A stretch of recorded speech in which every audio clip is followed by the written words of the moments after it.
नमस्कार राहुल जी, मेरा नाम सुनील भट्ट है, आज तक इंडिया टुडे ग्रुप से। राहुल जी, आप लगातार कन्याकुमारी से आ रहे हैं, पदयात्रा करके आ रहे हैं, आप बेरोजगारी का विषय उठा रहे हैं, आप महंगाई का विषय उठा रहे हैं, लेकिन कल मंच से जिस तरह से दिग्विजय सिंह ने जो बयान दिया, जो आपत्तिजनक बयान दिया, आपको नहीं लगता कि जो आपने अब तक इतनी मेहनत की है उस पर कहीं ना कहीं उन्होंने पानी फेर दिया एक कॉमेंट से? राहुल जी, पूरा प्रश्न सुन लीजिए, पूरा प्रश्न सुन लीजिए। दूसरी बात, राहुल जी, कई विषय हैं यहाँ जम्मू कश्मीर में भी और राष्ट्रीय स्तर पर भी जिस पर आप सरकार को कॉर्नर कर सकते हैं। देखिए, देश के गृह मंत्री अमित शाह ने संसद के पटल पर कहा, तब अधीर रंजन चौधरी साहब वहीं बैठे थे।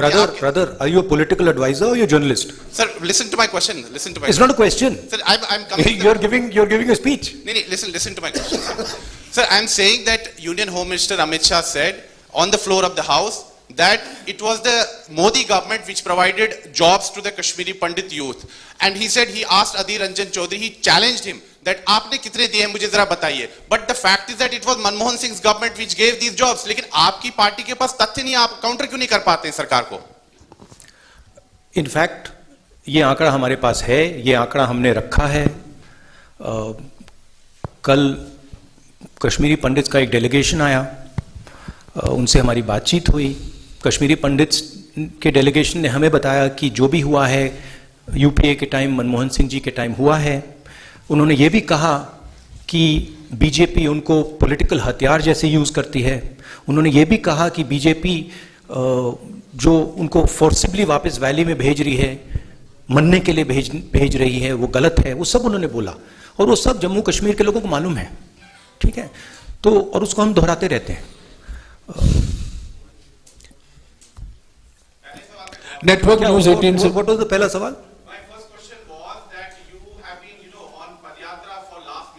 Yeah. And yesterday from your podium, Digvijay Singh made controversial remarks. No, I don't think so. I don't think so. I think the yatra has achieved something fundamental and very powerful. What the yatra has done already, and this cannot be changed now. It has shown that there are two visions of India. One is a hate-filled, arrogant, cowardly vision. And another is love-filled, embracing, brave vision, and it has made those two visions absolutely crystal clear, right? Millions of people, not just myself, millions of people have walked across the breadth of this country. They have supported this yatra, and this yatra has changed the narrative in the country. You in the media might not like to accept it, but it's a fact, right? And nothing can change that. One or two comments, that are said by a leader are not going to change the fundamental fact that the yatra has been a success. The yatra has brought India together. The yatra has shown that Indian people believe much more in love and affection than in hatred and anger. So I am quite pleased by what this yatra has achieved. Network news 18 से Manoj Kaul. Sir, मैं Manoj Kaul. Sir, आपसे ये जानना चाहता हूँ कि जो जिस तरह से आपने ये कह रहे हैं कि भारत जोड़ो यात्रा जो है इसका कोई पॉलिटिकल मिशन नहीं है, लेकिन हमने देखा कि जब भी आप कहीं पर भी आपने भाषण किए, कल के भाषण की बात करें या अभी आपने जो इनिशियल रिमार्क्स दिए, उसमें आपने बीजेपी को निशाना बनाया है। तो क्या हम ये माने कि इस यात्रा के जरिए आप एक ये मैसेज देना चाहते हैं अपने वर्कर्स को या जो अपोजिशन है उसको एकत्रित करने के लिए, ताकि आप बीजेपी का मुकाबला कर सकें? नहीं, देखिए, ये यात्रा भारत को जोड़ने की यात्रा है। ये हम सब के लिए, कांग्रेस पार्टी के नेताओं के लिए, कांग्रेस पार्टी के यात्रीज के लिए, मेरे लिए पर्सनली एक तपस्या सी है। इससे हमें बहुत कुछ सीखने को मिला, समझने को मिला, बहुत प्यार मिला। 3800 किलोमीटर की यात्रा है। कांग्रेस पार्टी एक पॉलिटिकल पार्टी है, तो अगर कांग्रेस पार्टी का ऐसी यात्रा में इन्वॉल्वमेंट होगा तो थोड़ी पॉलिटिकल बातें तो होंगी, वो नेचुरल है। लोग हमसे पूछते हैं, कश्मीरी पंडित्स ने हमसे पूछा कि वो आकर हमसे मिलना चाहते हैं, हम मिले। अब उसमें उन्होंने पॉलिटिकल बातें उठाई। उन्होंने कहा कि गवर्नर ने हमें अब्यूज किया है। उन्होंने कहा कि देखिए हमें वापस श्रीनगर भेजा जा रहा है, वहां कंडीशंस नहीं है, हमारे लोगों को गोली मारी जा रही है। अब वो मेरे पास आए और मैं उनकी बात ना उठाऊं तो फिर वो प्रॉब्लम हो जाएगी। तो अगर हम यात्रा कर रहे हैं और लोग हमें बातें बता रहे हैं, हमें वो बातें तो उठानी पड़ेंगी। अगर किसान हमारे पास आए और कहे भैया देखो मेरे बीज खराब निकले, और अगर मैंने मतलब 100 दिन की यात्रा में वो बोला ही नहीं, तो फिर वो किसान कहेगा ये भारत जोड़ो का क्या मतलब है? मैंने जो आपसे बात बोली आप बोल क्यों नहीं रहे हो? मेरी आवाज आप क्यों नहीं उठा रहे हो? तो ये हो रहा है। एबीपी से अजय बाचलो।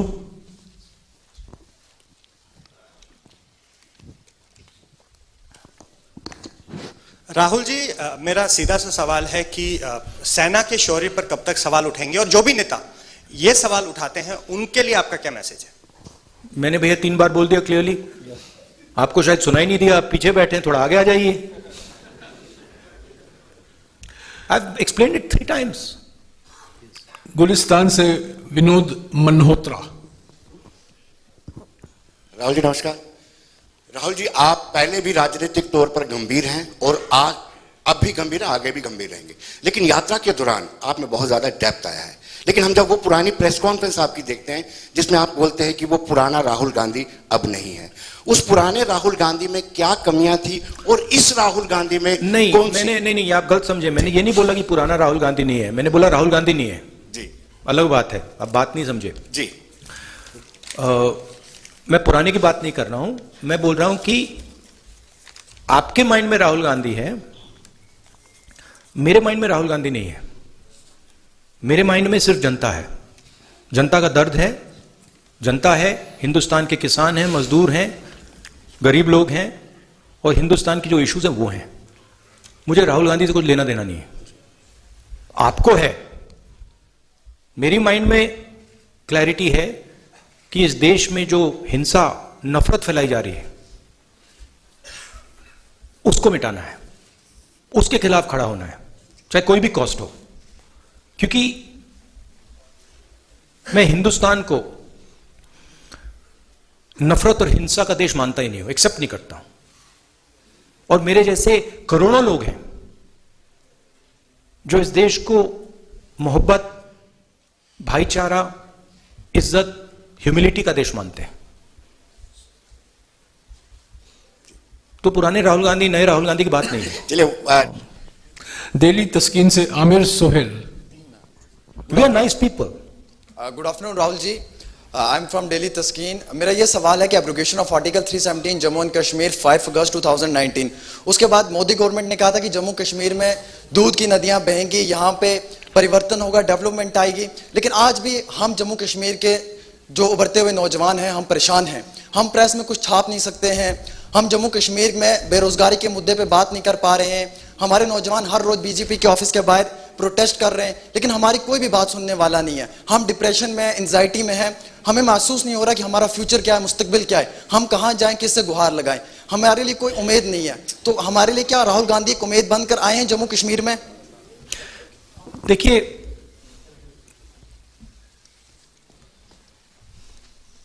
यहां पे लोगों से मैं मिल रहा हूं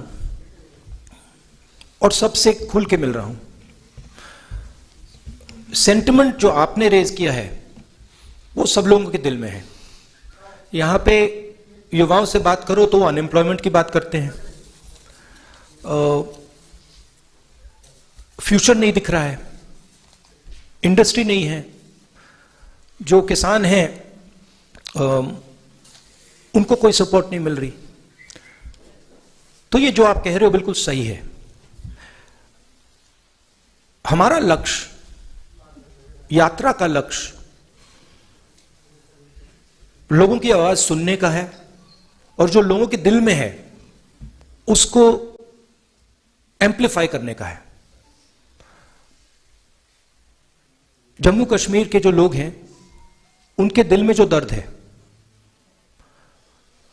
जो डिस्कंफर्ट है, जो आपने डिप्रेशन की बात की, उसको हम सुनने और समझने आए हैं। हम आपको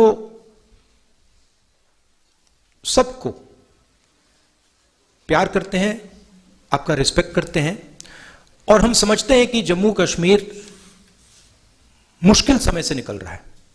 हम यह भी चाहते हैं कि जो जम्मू और कश्मीर के बीच में बीजेपी ने खाई बनाई है, जिससे दोनों का नुकसान हुआ है, उसको ब्रिज किया जाए।